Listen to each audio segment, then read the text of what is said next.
welcome to Turn the Page, the official podcast of the Syosset Public Library.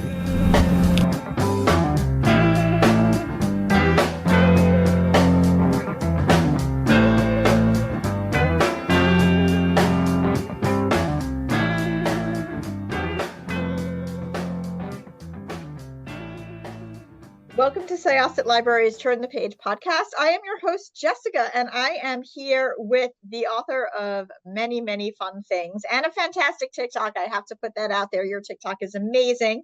But today, what is the book we're going to be talking about? The book that is coming out on September 24th is called I'm Starting to Worry About This Black Box of Doom.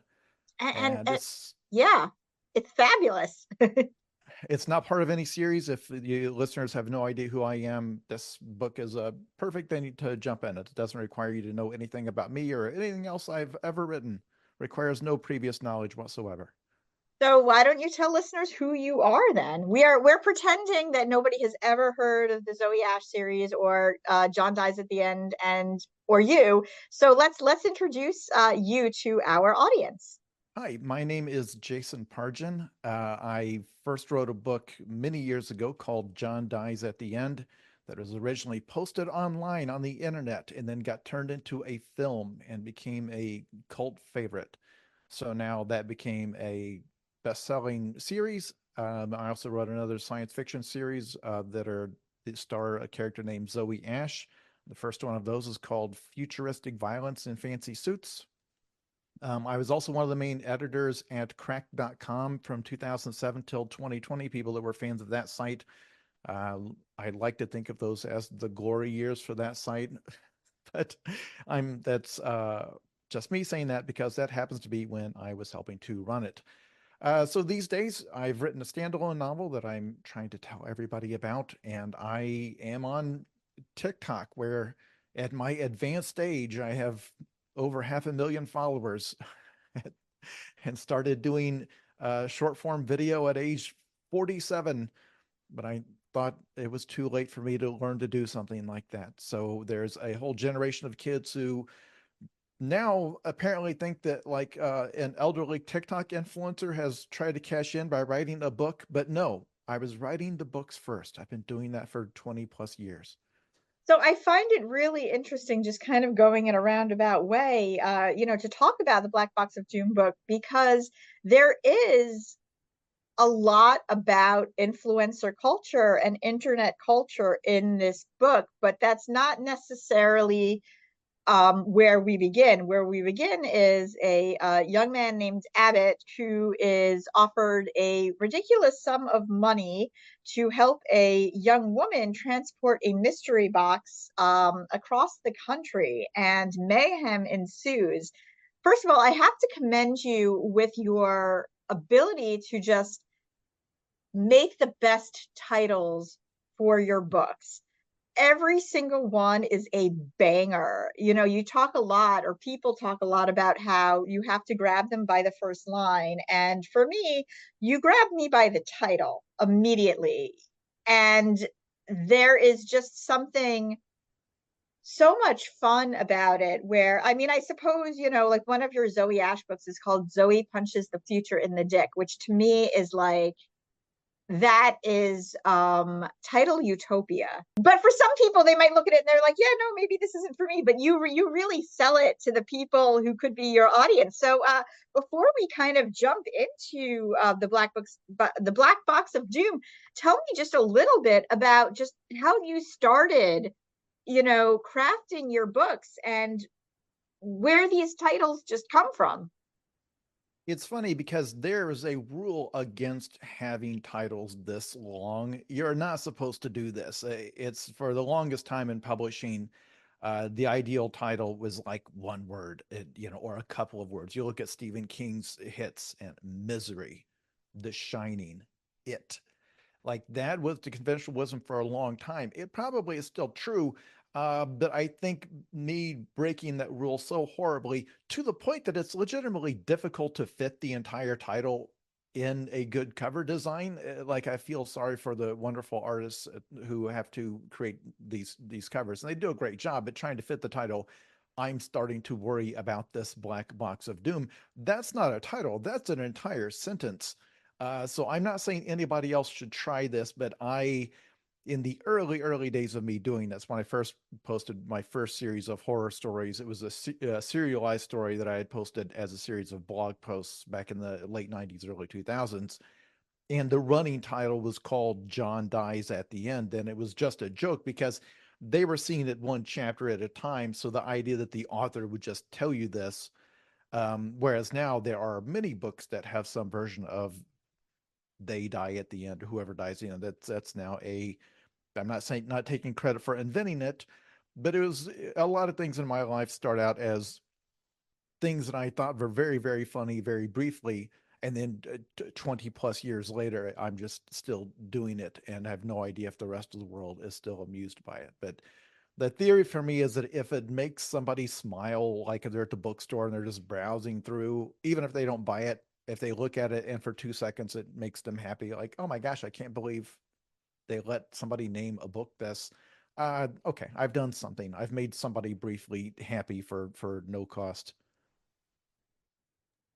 I think the only other thing that comes to mind, although I know there have been others, movie title wise, that has brought me immediately to itself by just being like, look, this is what it is. We're going to do this, is The Hot Tub Time Machine. I remember when that movie came out, my husband was like, that sounds stupid. I'm like, listen, the title is just giving it away for you. So you know what you're getting yourself into.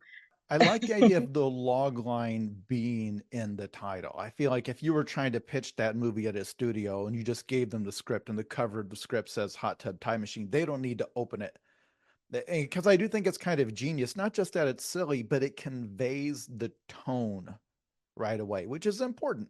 Not everybody wants to read a book that's got kind of a silly, lighthearted tone or satirical tone. Not everybody's into that. Not everybody wants to read a book that's got a very crude sense of humor. So trying to, like, book 3 in the John Dies at the End series, it's just called What the Hell Did I Just Read? And I feel like you glance at that, you kind of know what you're in for. I think that's important. If you're going to put down the outrageous cover price we charge for books these days, you should know what you're getting into because it's not for everybody. I think great writing shouldn't be for everybody. It should specifically speak to people who are looking for that kind of thing, who are coming at it from a certain mindset. But if you're on board long enough to get past the title, then the odds are you're going to have a good time. So the Black Box of Doom is really interesting. It has a lot of different points of view, and the box in and of itself is definitely a MacGuffin. It gets you through the story because most of it is like, it moves the story along, but a lot of it is about people speculating what's in the box, people speculating why Abbott and Ether are bringing this box to where they're bringing it, the people who know them, the people who only know them from online. And you don't even find out what is in the box until the very end. But, to use the old trope, it's the journey that really gets them there. Where did this story begin for you? And the Black Box of Doom, it's a metaphor in many, many ways. Where did that all come up? So I've somebody who has been making my living online since they invented the internet. I started blogging before they had the word blog in the English language. Probably 1997 was the first time we got an AOL account and I started typing things. So I've been on social media since the first day MySpace arrived. Prior to that, Friendster and Facebook, as each one is invented, I've been on there and I've had that open in a browser on my phone every single day. So if there's one subject I can call myself an expert in, it is in the way those platforms manipulate information, the way they manipulate personalities. For example, Twitter, which I still am going to call Twitter until the day they put me in the grave. The fact that it had a character limit at the start, 140 characters, later up to 280, that alone dictated the type of conversations you had there.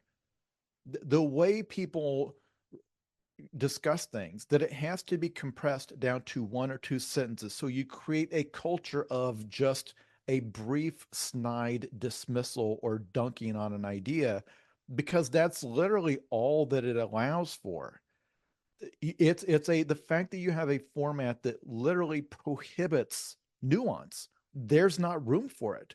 It prohibits sourcing. If you put a link in your post, the algorithm won't show it. It prohibits anything that would make a discussion informative and helpful, or actually make someone smarter. The format of the software prohibits it. So you run that over the course of a decade plus, right? Twitter's been around for what now, 15 years, something like that. You develop a culture that is based on the medium of the software, the way the app works. So the culture of instantly dismissing or insulting or dunking on people who disagree with you, or just boosting a rumor, or using just an image taken out of context, because the algorithm boosts images. An image with a URL explaining the image, it will bury it. That it demands no context, that it demands no nuance. That to me is one of the most important things that very few people understand, which is that the way if this is where if this is going to be the public square, this is where we discuss issues, this is where we have debates with one another. The way Facebook works, the way Twitter works, the way TikTok now works, they shape the way ideas travel and the form those ideas take, in a way that is basically an experiment that nobody consented to. It's like a live experiment to see what happens when you corrupt language in a very specific way, and what happens to. And so when you see like the rise of certain political movements around Europe and the United States, and the rise of Trump, all of that stems from very specific software decisions that were made by unelected tech people. And I don't try to scaremonger about it, because wonderful things have come from social media. Like, I would not have a job, you would not know who I am, but social media hadn't been there to spread the word about these books. But we as a culture, I feel like, have not had a chance to adjust, for example, how we educate kids about this stuff, how we prepare them to be on here. Because it moves so fast, and you have parents where they've got a kid who spends all day. TikTok is now already on the way out, so they're on Snapchat or whatever the new thing is. The parents aren't on there. So all of these choices that govern what your kids are going to see, what ideas they're going to be exposed to, and all of the careful filtering behind the scenes of things like that, the parents are totally unaware of it. The schools and the educators are totally unaware of it. That has created very weird effects on the culture. So I want to write a book about that, but not in a way that is boring, because I'm making this sound very academic, but on the ground, it's just very weird. So in this story, you mentioned that the setup is that basically on the first page, you have a guy who's driving for a rideshare service, and he goes to pick up the ride, and it's this woman sitting on a large black box. Like, the box is big enough that a person or a body could be in it. And she says, I will give you $200,000 to take me and this box. They're outside LA. Take me to Washington, D.C. But the rule is, you can't look in the box. You can't ask me what's in the box. You have to leave behind any device that can be tracked. No phone, no laptop, no GPS. You can't tell anyone where we're going. We leave right now, and if you do it, I'll give you $200,000 in cash. And then what happens is, he agrees, because of course, but what happens is the internet catches wind of this ride, and immediately a theory spreads that this is something nefarious. They speculate it could be a terrorist attack, could be something like, why is this woman need to get this box to the Capitol? And so you watch these strangers try to piece together the truth of the situation. And as you say, utter chaos ensues. It gets more and more bizarre as it goes on. And it makes me think of just kind of how certain things do blow up. and how people just speculate. But another thing that you bring up is you talk a little bit about, and this is something I try to educate my own kids about, which of course they don't really understand. They're 9, and they are now entering the world of Roblox, which to me is the wild, wild west.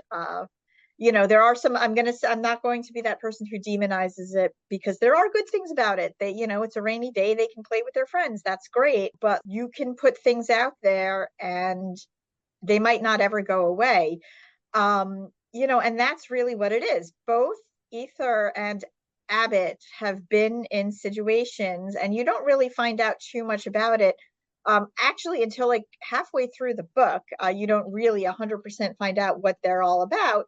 But they've both been in situations where they have been deeply affected by the internet. While their lives and like things that they've done have shaped where they are now. And I'm not going to defend what certain people have done, and I don't think that that's necessarily the point of it. But the point of it is also, you can put something out there, and no matter how much older you are, you will always be the person who XYZ. And without the nuance that you were talking about, it never really goes away. And that it was a very interesting point. Well, and there's not a lot of cultural tools for teaching somebody how to deal with that, because these characters are in their late 20s, and that's by design. So they were basically born into a world right after the internet became ubiquitous. It was like right around the year 2000 that most households had the internet. In the 90s, it was still something that nerds had, but in terms of everybody having an internet connection in their home, and these guys don't know a world without that. So anybody that age, if they had a controversy in their teens or early 20s or whatever, where suddenly, for example, something you posted on a message board or on Discord or something that was a joke intended for 5 of your friends who all know the context of the joke. Like, you're just trying to offend each other, but you all know each other and respect each other and understand this is me saying something extremely crude, and it's funny because it's out of character for me. In an era where that can be screenshotted and then become international headlines, that was never a thing for the entire time the species has existed up till now. There's no cultural tools for understanding, look, that was said to a group of friends. The context of that discussion, if everything you had ever said anywhere at your drunkest moment in college or whatever, at a sleepover when you were 14 years old, if everything you had ever said had somehow become public record that could be excavated and then published once you are a professional or whatever later on in life, no one would survive that. Like, someone makes a point in this book at one point that being awful as a teenager is part of being a teenager. That's what that period of your life is for, is to test being awful, realizing, oh, this is bad, and then you grow up. Like that's you test the guardrails of, because you're now free to make choices for yourself, and the horrible things you did in high school, that's what makes you a good person later on, because you can look back and say, that was bad, I'm ashamed of it, I'm glad I'm not that person anymore. The idea of solidifying somebody's worst moment and now that's just who they are forever, and you can dig up their old tweets from 2009 and say, wow, look at well, you think this is a nice person, but we found out that 15 years ago they said this awful thing. That's not the way it's supposed to work. The idea is that we're all supposed to be getting a little bit better every day. We're all supposed to be maturing, becoming a little bit more sympathetic, understanding more about the world. You shouldn't be able to throw things in reverse and say, no, we're going to preserve the moment when we felt the most superior to you, and that's who you are forever. So you can watch people, for example, just continually double down on it and say, well, now, okay, well, fine, this is who I am then, because uh, there's engagement there, being an awful person, and clearly this is what gets me attention. So this is now who I am. And I've watched in my own life a lot of very normal, level-headed, intelligent people just become absolute cranks because the internet, we say the slang is that they got brain worms. That because just being existing inside like a bubble in their own little social media and getting addicted to the attention and the negative feedback every time they say something crazy. I personally think this is what happened to J.K. Rowling. I don't want to have to get into talking about any specific controversy, but she seems like somebody who at one time was a very sympathetic, normal person and just got embroiled in a little bubble of people who just, I swear, she just sits there and refreshes Twitter all the time. It seems like partly an addiction. It seems like partly a compulsion, but it's something that we like medically don't have a term for because how would we? It's not been around for very long. And by the time they study it, the landscape will have totally changed. So when we're talking about, like people like Ether and Abbott, you also have his father, and then you have characters like Zeke, whose job is basically commissioning not safe for work fan art. This is all like it's all very nuanced. There's a lot of just people coming at it from different places. Were these all characters who were originally in the story, or did they pop up as you were writing the story? Like, did it start with Abbott and Ether, and then like Hunter and Zeke and Malort? Did they all just kind of come in, or did you have them all in mind when you started? So I am unusual for a writer in that I do all of the planning and outlining in advance. Most authors don't work this way, and most authors don't advise working this way. They tend to like start the story and feel their way out, and they'll say, well, this character really surprised me once I started writing them. I do a lot of advanced planning. So, like all of the players and all the characters and what they're doing in the story and why they're there, I've always got in advance. And generally, like here there's a running thing where you run into people and they seem to embody some sort of an archetype you think you've seen from your everyday life, and then you get to know them and realize there's more going on there, or there you get a sense of why they are the way they are, because of course in real life that's how it is too. You grab any random person that you think is just a bit player in your world, like that he's the janitor at the hospital. Well, you sit down and talk to that person, and suddenly their life is fascinating, and you ask them like how they got there and where they've been, and everybody has fascinating stories to tell. So here's a case where if you had run into these people online and you briefly got a snapshot of them, you would instantly assume you know everything about their lives. And that's kind of symbolizing how the internet and social media does this, where it kind of wants to boil you down to a character you play online.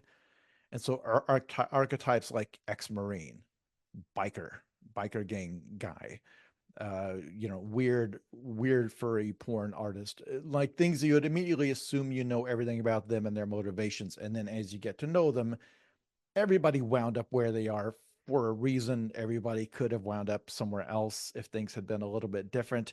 And generally, you usually find that almost everybody has a life they wanted to live that didn't turn out the way they wanted.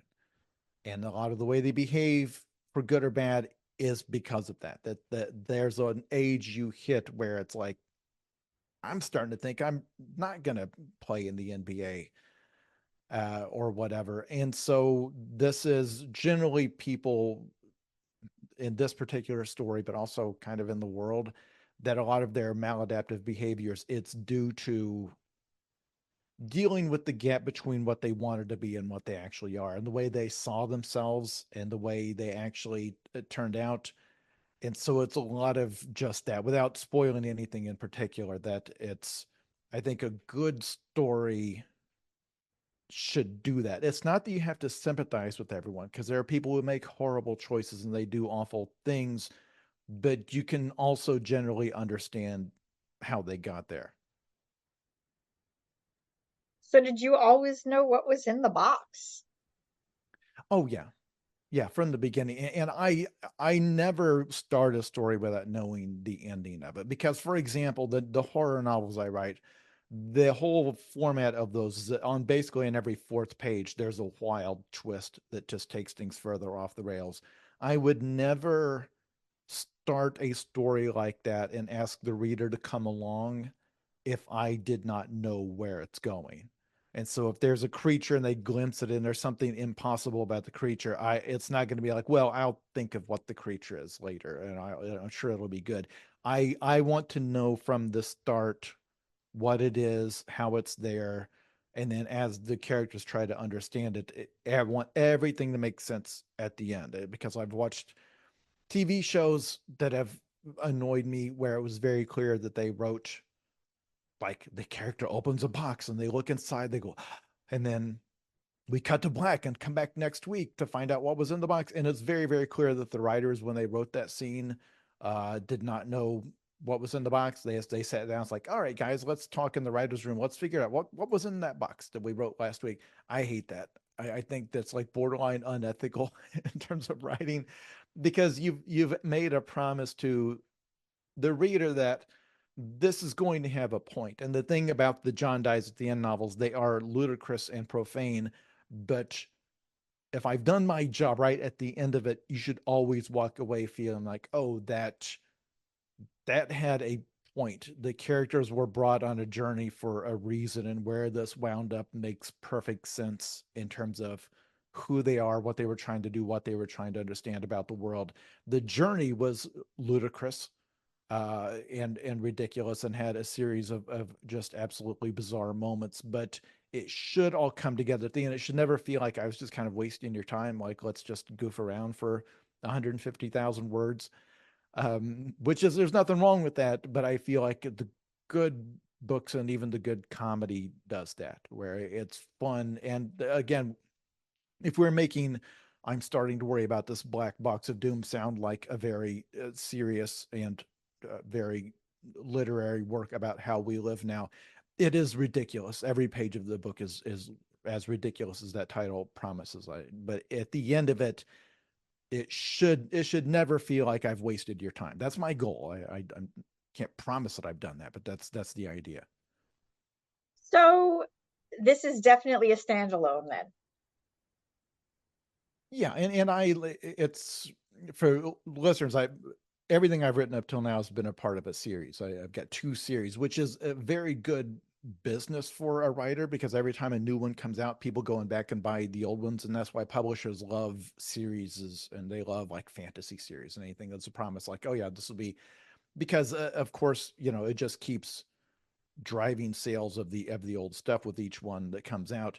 But this I wanted to be one single story. I did not want to have to worry for one moment about who survives the story or making sure that we're setting up something. This is a bunch of people whose lives all intersect for this one ridiculous chain of events, and that's it. It wraps up where everyone leaves off here. It should be very satisfactory. You should not be wondering, well, I wonder what they did after that.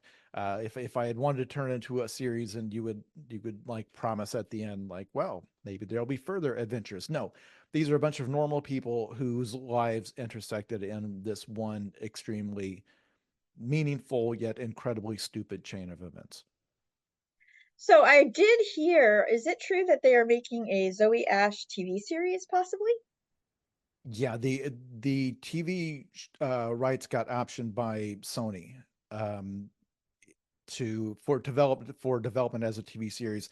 I do not know what's going to happen with that. The way I understand it is like they buy the rights and then they try to make it into a show for a while and then you just never hear anything and eventually so like when I sold the film rights to John Dies at the End, it's like we did the contract and then I don't know, like 4 years later, I heard like, hey, we're shooting it.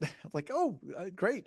So the world of TV, I hope it becomes a show. I think it's right in the wheelhouse of the type of stuff they like to make now, and that it's big and high concept and a female protagonist. and it would cost a fortune to make, but it's science fiction, has a lot of very smart ideas, but also is a lot of fun, or at least that's the idea. But in terms of what everybody wants to know is like, well, who's going to be in it? When's it going to come out? I'm just the author. Once this is swallowed up by a studio and they're going through and trying to get people together and figure out what it would look like and all that, they don't have to involve me in that at all, and they shouldn't, because I know nothing about television or how it works. All of my ideas would cause the show to cost $100 million an episode. Well, definitely check out. I'm starting to worry about this Black Box of Doom. It is a lot of fun. We did talk about a lot of serious topics, but it is a lot of fun. It is very thought-provoking, and yeah, we're looking forward to more. Are you planning, so you're working on more series. Are you planning another standalone anytime soon? No, I was under a multi-book deal. The final book in that deal is the next book in the John Dies at the End series. That would be book 5 in that series. It would come out in the fall of 2026, which sounds like such a futuristic year that it seems unthinkable. And yet, it will be a rush to get it finished on time, because those books take forever to write for whatever reason. So I'm writing that right now. I'm like, I think 30,000 words into it. I'll have to turn that in at the end of next year, and then it will be out the year after that, because publishing moves very slowly. And then after that, I don't know. I'm not under contract to write any more books. At some point, we'll negotiate another deal. I liked the experience of writing a standalone novel to create a whole new situation, or a whole new group of characters.